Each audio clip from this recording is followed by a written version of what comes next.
Në veri të egër të Shqipërisë, aty ku mali dhe nderi flasin më fort se ligji, u shkrua një nga historitë më të errëta të tranzicionit shqiptar, historia e Fatmir Haklajt.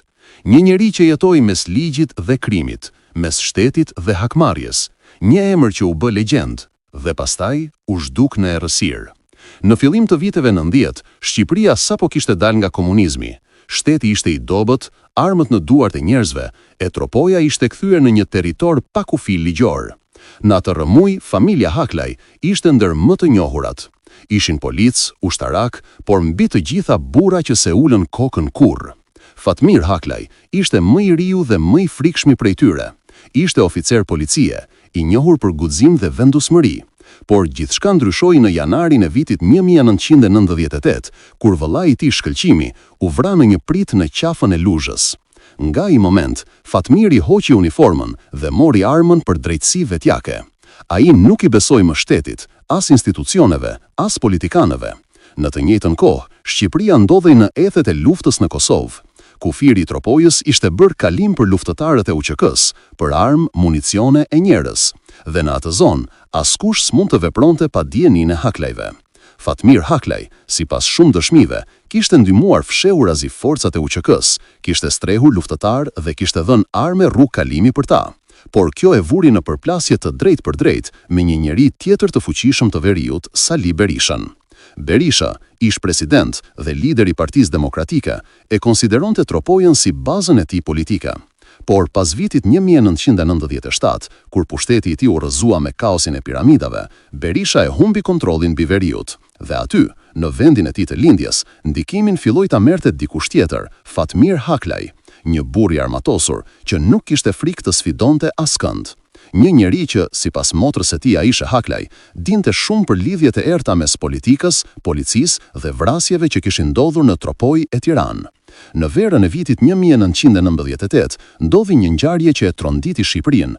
U vra në Tiranë Azem Hajdari, simboli i lëvizjes demokratike dhe njeri i afërt me Berishën. Shumë gjurmë quan drejt Tropojës dhe drejt emrit Haklaj.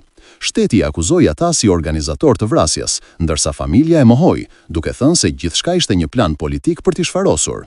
Nga ai moment, lufta mes Haklajve dhe Berishës nuk ishte më e fshehtë, ishte luftë për jetë a vdekje. Në vitet që pasuan, Tropoja u mbush me gjak. Vëllezrit e Fatmirit, Halili, Shkëlqimi, Ylli, u vran një nga një.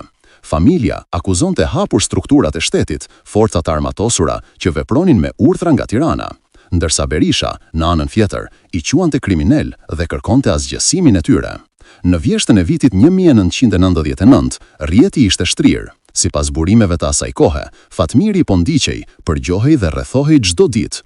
Ai vetë kishte thënë, si jam i pavdekshëm, por nëse bie unë, do të bie edhe ndokush tjetër.